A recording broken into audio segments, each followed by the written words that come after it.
Welcome back to the Postpartum Plan podcast. This podcast is designed to support and empower you through postpartum. Whether you're expecting, in the early postpartum days, or beyond, this space is for you. I'm your host, Madison Fugere, a dedicated postpartum doula and pediatric sleep consultant, striving to help parents feel confident and supported in their parenting journey. Each week, I'm sharing practical tips and expert advice to help you navigate all the postpartum things with confidence. Well, as much confidence as you can.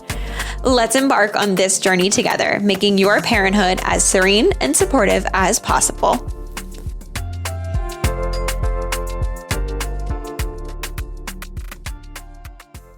Rebecca Miner, licensed independent clinical social worker, is a queer clinician, consultant, and an educator specializing in the intersection of trauma, gender, and sexuality. As a gender specialist, Rebecca partners with trans and gender nonconforming youth throughout their journey of becoming, and is a guide to their parents in affirming it. Rebecca is the founder of Prism Therapy Collective, where her approach is always trauma-informed and resilient-oriented.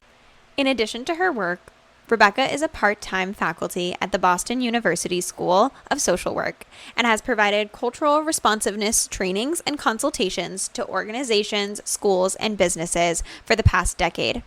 Rebecca is also the author of a forthcoming book called Raising Trans Youth: What to Expect When You Weren't Expecting This. Thank you for joining me today, Rebecca. I am so excited to have you. To tackle this topic. It's going to be so fun. I'm excited too. Yeah. Do you want to start by telling everybody like a little bit about yourself and like how you got into this work specifically? Because it is such a, niche, however people say it, field. Sure. So my name is Rebecca Miner. I use she, her, or they pronouns, and I am a gender specialist. So I work primarily with queer and trans youth and their kind of journeys of becoming, and am a guide to their parents in affirming it. I also work with a lot of families that have really small children who are thinking about gender creative parenting or just how to have more options and kind of expansive room to play for their kids when it comes to identity. And I got there via a kind of circuitous route. I went to undergrad for theater and psychology, and one of my first college courses was called Queer and Pleasant Danger. And that really introduced me to a much more in-depth view of people's experiences of gender and identity. And so that's kind of where it all started. And then I am a social worker by training, and also part-time faculty at the Boston University School of Social Work. You got all the things. I love it because you're able to kind of like mesh together a passion and a career, which I think is what everybody wants to do in their lives, right? Yeah, it's pretty wild. Yeah, that's so awesome. So do you want to explain to people like a little bit of like a gist of what this idea of gender creative parenting is? And, then we can kind of dive into like if people are interested in doing something like this, what's the best way to do it? Or maybe what's the best way to talk to children about these types of things and all that. Sure. So gender creative parenting doesn't have a like single definition that is agreed on by everyone, which isn't surprising because it's parenting and everyone has. So kind of a broad strokes definition of it would be, I think, really intentionally raising your child to not be bound by some of the limitations of the gender binary. So I'll simplify that by saying like basically not forcing them into things that are too girly or just for boys, and letting kids be kids and play and explore and see what they enjoy, not because of what we think they should based on what their sex assigned at birth, but just on what they genuinely enjoy. Absolutely.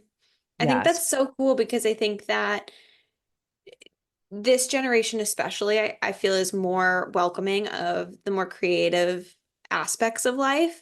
And I think that parents want to support their kiddos in enjoying and playing and being kids in whatever way they want to, but they don't really know where to start or, what is too far or what is not enough or, those types of boundaries are hard to set. I'm so glad you said that too, because I think when people think of gender creative parenting, they often think of what people refer to as babies. So people who use they, them pronouns for their baby, and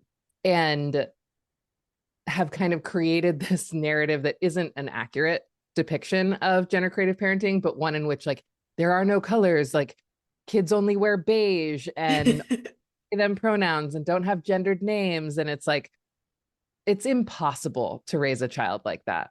When in fact, gender creative parenting is usually the opposite. It's like, it's colorful and it's full of joy and possibility, and doesn't have to mean that there's a neutral name or a neutral pronoun. You can have a child and use he, him pronouns and your grandfather's name that you wanted to name him after, and still not tell him, you can't play with that because you're a boy. Right. I think that's such a huge point to make because I think people probably are going to see the title of this and whether they're supportive or not, they're going to be like, "Oh, great, here we go." Like everyone's pushing like this idea of everyone has to be non-binary and why are we using these that they thems and exposing so young and too like young to know it, right?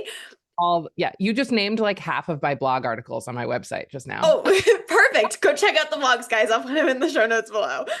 No, but seriously, because I think that we are so used to seeing the extreme, right? On social media with anything in like the queer specific community. I was literally just talking about this with my girlfriend the other day.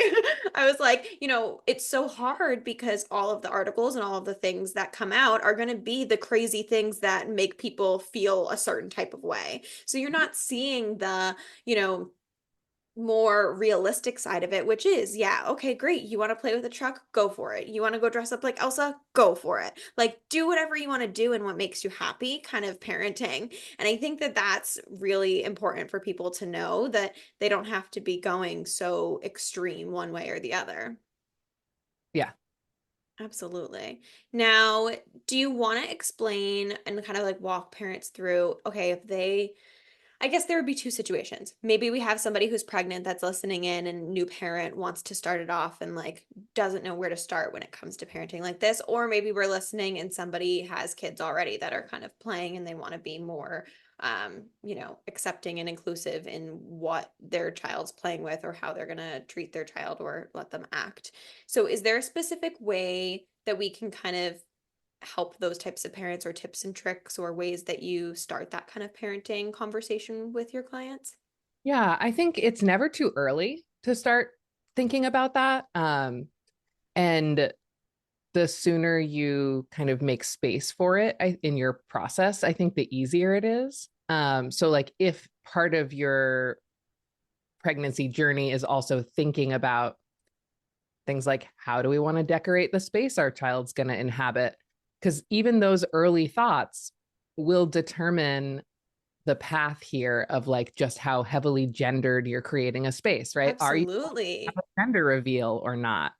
Um, so these questions start well before children are even in the world.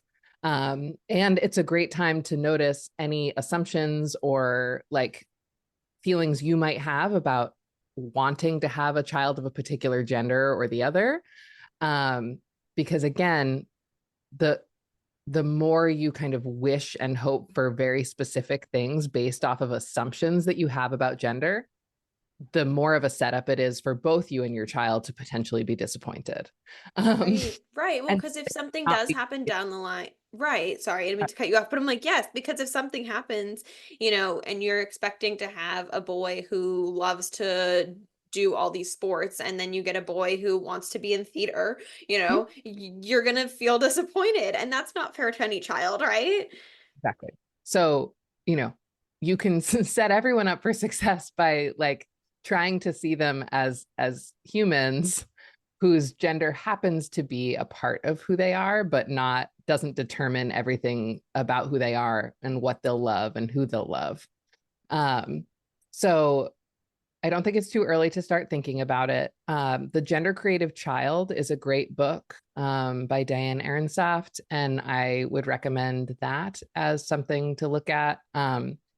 I designed a course for parents called How to Talk to Kids About Gender.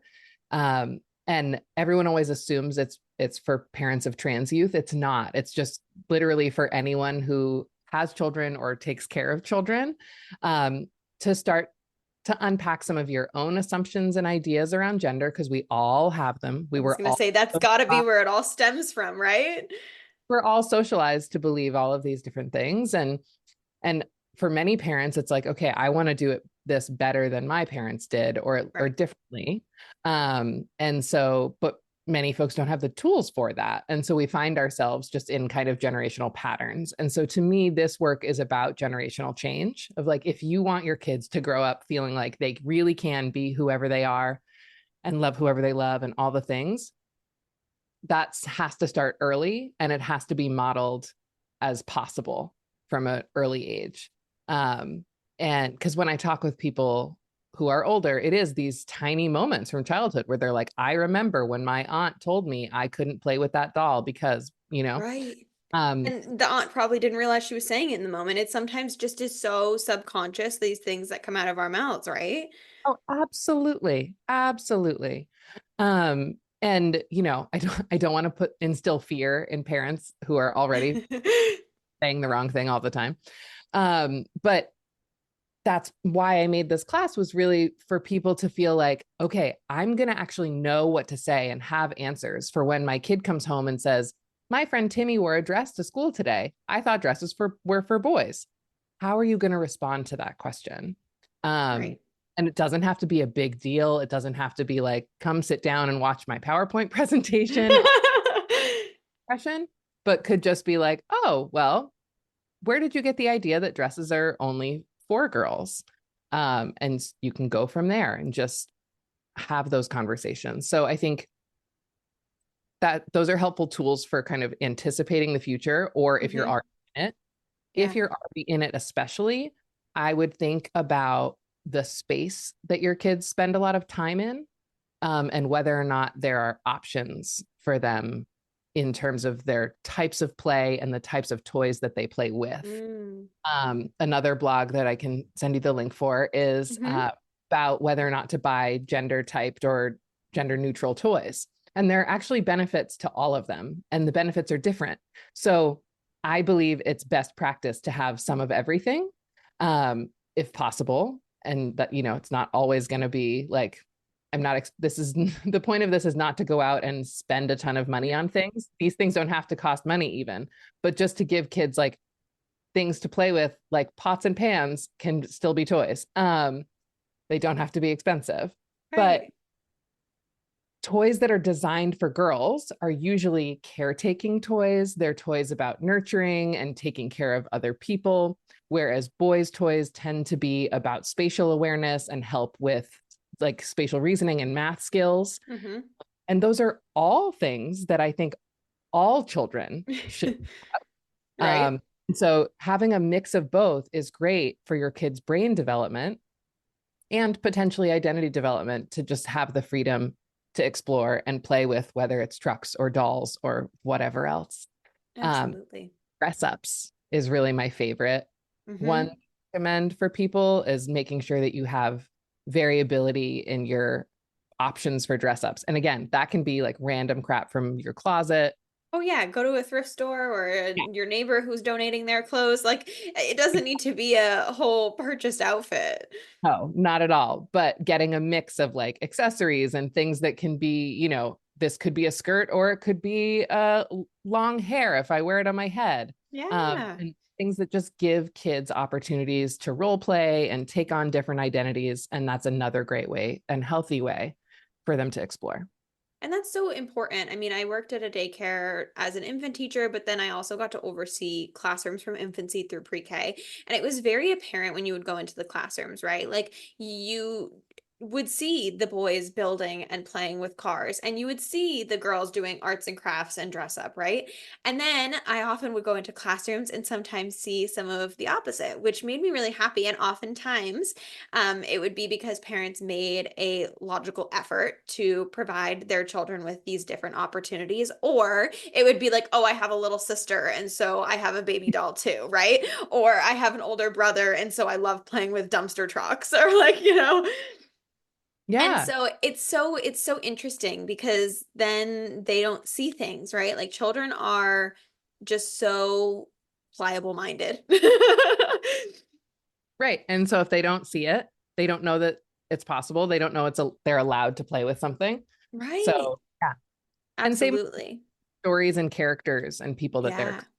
Well, so that was going to be my next question for you that I wrote down really quick is do you have any specific like children's books or books that you suggest? I mean, it's very important. I know even when I had my own classroom and when I'm bringing books to baby showers and things like that, right? Like trying to find some sort of diverse books, whether it's in all different types of inclusivity, right? And so I think sometimes it's another one of those situations where you get a book and it's like to one extreme or the other, right? But do you have any suggestions on books that are just like things that parents should look into, maybe a couple of your favorites that they could add to their like story rotation that may help? I have such a hard time with this question because there are so many books and I confuse them. Fair I'm like enough. one with the elephant who wears a dress to school. Um, I will give you my list Okay. of books that is also broken down by ages too, Oh, because amazing. there are some that are more appropriate for like a board book is going to have different content than for a 5-year-old who can Right. actually start to understand the meaning of pronouns, for example. Yeah. Um, so I'm happy to give you a list I of love those. that. People And ask me about storybooks all the time, and I'm like, I mean, I have my favorites, but there's so many on the market, and I haven't been in the classroom enough recently to like have a good list of books. So, yeah, yeah, I would love that. absolutely. And Kind Cotton, I don't know if you follow them. They do a ton with diverse children's books, and they Awesome. posts are really clear and helpful on like, here's the subject matter, here's who it would be good for. So that's Yeah, a source to look at and learn about new books too. cool.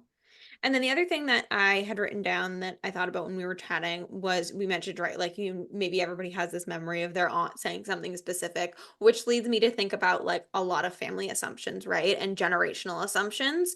And I think that people are probably listening and being like, yeah, I really want to do that. I really want to, create this kind of space for my child, but I'm really nervous about what my parents are going to say. Or I'm nervous that if I bring my child that is a boy in a dress to my parents' house that it's going to create like this huge wave in our family relationship. And like I know obviously your social work background brings you to like talk about this I'm sure all the time, especially with supporting parents. So like is there specific ways to kind of help those who don't understand what is happening to be a bit more accepting or things that parents can do to help other generations? That's a really big question. I know. I think so I'll try to break it down and into kind of bits and pieces here. So first of all, yes, this question comes up all the time. It is one of the greatest challenges, I think, for parents who want to kind of change the way they're parenting is the potential judgment from whether it's their extended family, their kids' school staff, just their Right. neighbors, whomever. People can be judgmental. 100%. And I think at the end of the day, most of those parents make a decision about when and where they want to explain themselves and when and where they don't. Right. Because that's a choice about how much emotional labor they want to do. I think if it's, the grandparents of that child, for example, and if the goal is to have a continued and on like healthy relationship with them, then doing some education is going to be necessary. I also work with grandparents, and many of them will say, like, I feel like I was left out of the loop on this. And I think they thought I wasn't going to be as accepting or something, but I just Mm, want to understand, and no yep. one's telling me what's going on, and I'm confused. Mm-hmm. Uh, so I think that's a challenge that can come up sometimes as parents can sometimes assume the worst of their own parents, Right. extended family, and sometimes they're right. So I want to acknowledge that too. Like Absolutely. this isn't going to be a challenge. This is not going to go smoothly for everyone. But I think having the kind of tools in your pocket of like, what are some resources I want to share is a really helpful way to do it too. Cause then it's not like you being condescending, being like, well, obviously Mm-hmm. you don't understand gender and blah, blah, blah. But instead you can be like, here's this article I read on how they them pronouns actually are singular. Maybe you should read it. Um, or like why affirming kids' gender early in life is actually really supportive and has like significant scientific outcomes that show it improves mental health. Um, so it's not just like we made this decision as parents out of nowhere, but that like this is a thoughtful choice, and we want you to understand and support it. Hmm. Uh, I think I could get into specifics about like if the family dynamic was more specific, because there are certain ways, Right. like for some people I'm like write something, write it a letter or an email, keep it kind of not too inflammatory, provide a few links to things and Yeah. say, we plan to support our child so and so in this way and hope that you will too, and just Right. kind of that. Other people want to have a conversation.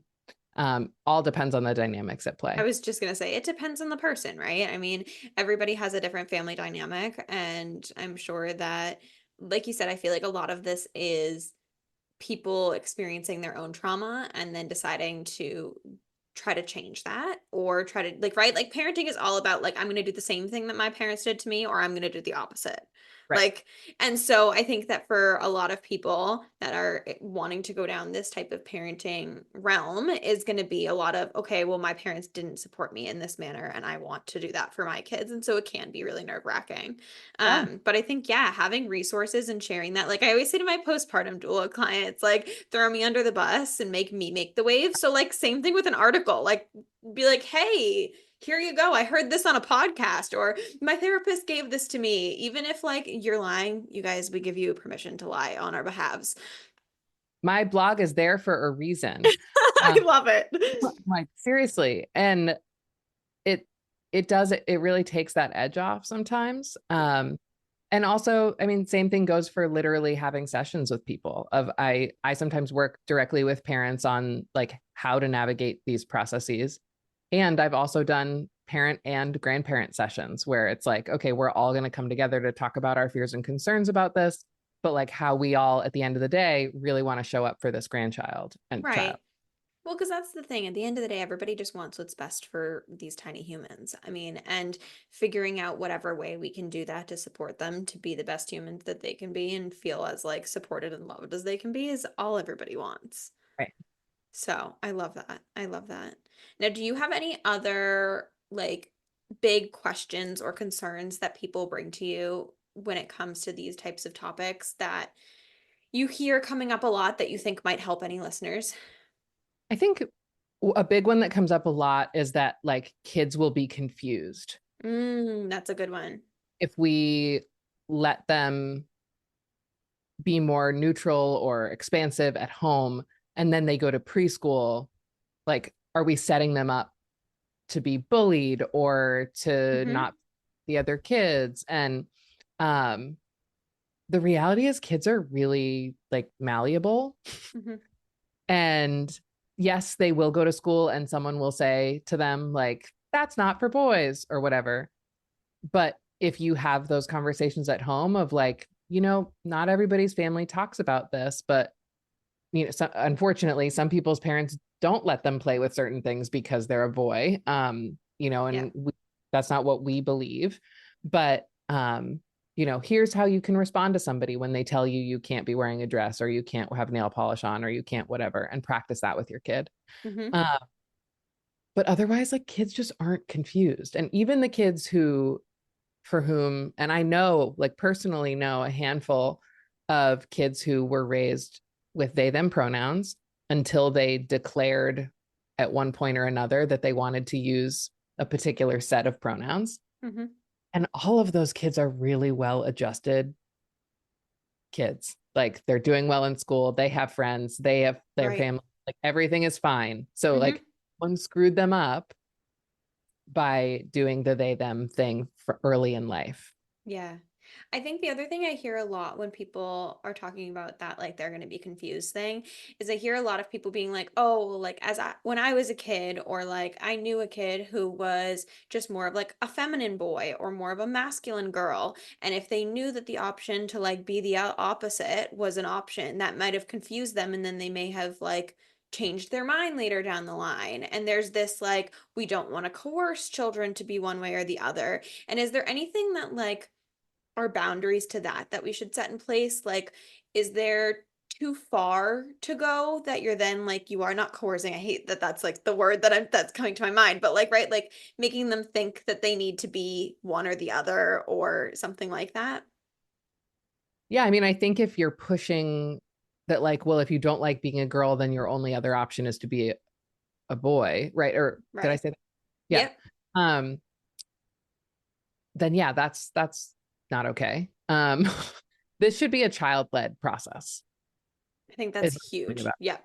So Yep. like it's not that you're taking your kid out and being like, you should wear a dress. I want you to wear a dress. I bought you these dresses. You like dresses.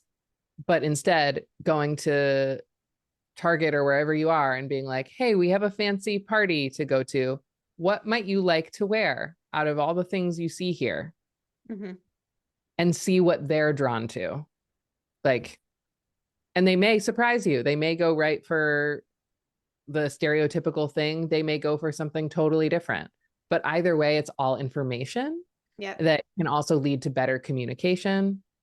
And then you know your kid better. Yep. They also feel heard and like they have some agency. Absolutely. It Yeah, I doesn't think mean the they whole get whatever child they led thing. want. Like, Right. Right. or like just for the parents who are listening, being like, yeah, it must be nice. Like you're not saying buy everything, but like, you know, if you were going to wear a suit jacket or a dress, which one would you rather wear to the thing we're going to? Right. Uh, Right. and even with like sheets and things, like parents will say to me, you know, we didn't know what to do. So we bought dinosaurs and rainbows. And then she picked the dinosaurs. And I was like, great, Cool.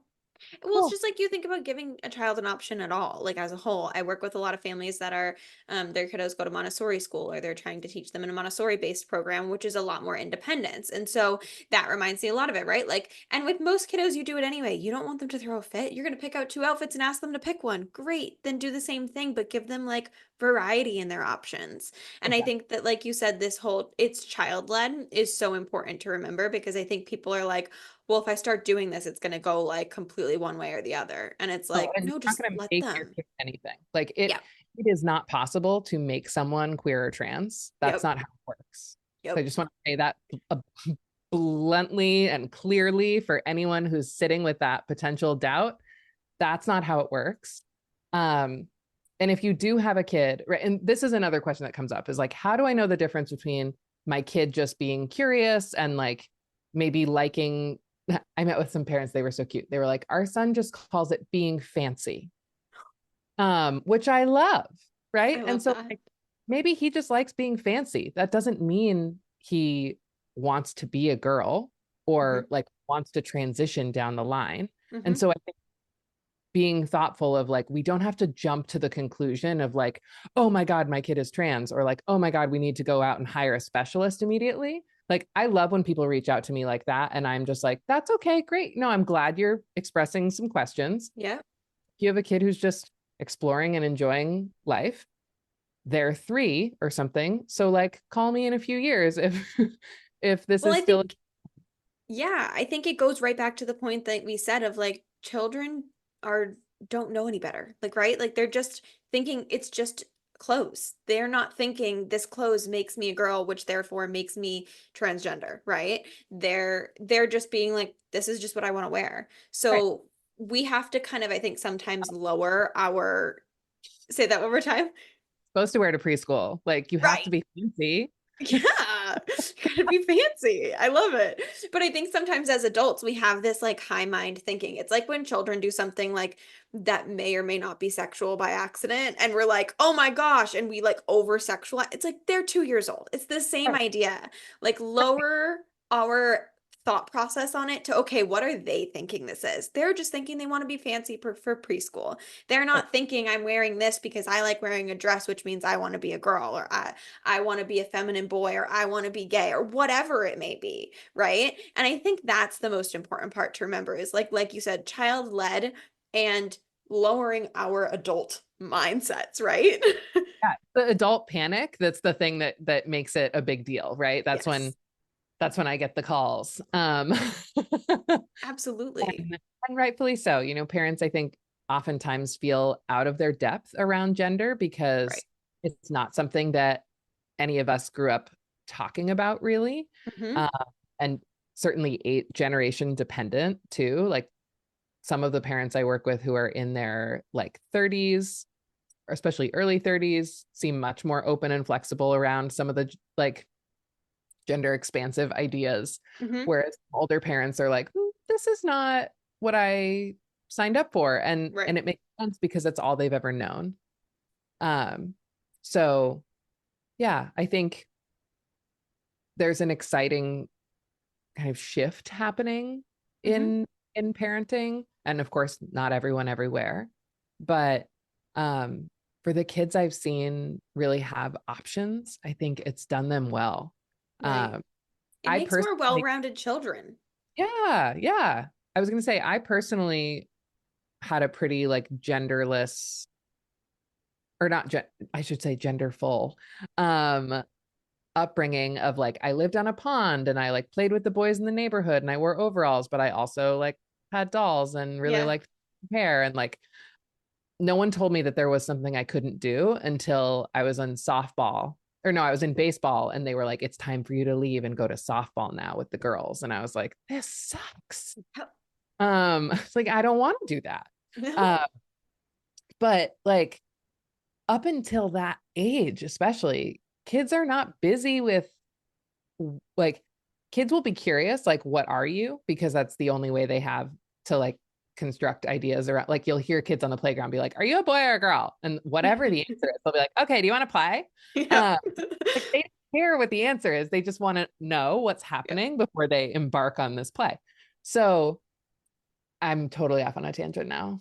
I'm not sure how I got here, but I I love it. But you've had the opportunity to kind of like see this, non-specific child upbringing yourself. yeah, yeah, yeah, I yeah, love that. and it works, and I nothing love bad it. happens. Like we I know can, you're a good human and you're doing great things. I mean, and I wonder sometimes if that's why I'm able to do this work and I'm not weirded out about it. you're just Um, like, okay, cool. yeah, I just find it fascinating, and I think it's really in the moments when parents have the aha of their own experience of gender Yep. that then they're like, oh, I don't want my kid to ever feel that way. Yep. Whether it's like, I want to raise boys that can talk about feelings and like know that it's okay to cry, or Yep. like I want to raise girls who are like tough and play sports and can like handle themselves. Like, and anything in between. I'm totally naming some stereotypes right Right, now, stereotypes, but still. also real things, right? Yeah, absolutely. So yeah, I think it gives me hope for the Yes. future. There's a lot going on in our world around gender right now that's not so pleasant and hopeful.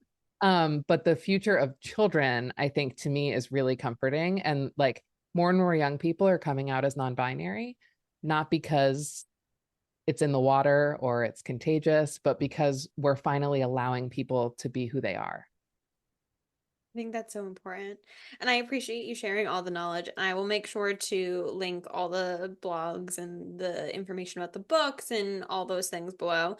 And then I love that now people know they have a resource and they can head to you if they are having a hard time, whether it be like you said, a one-off, like I just need confirmation that I'm doing the right thing, or it is somebody who has a kiddo that's older and is wondering if they're needing some more affirming care, right? I think that no matter what kind of stage people are in, it's good to know that you have resources. So thank you for joining me. Thank you so much.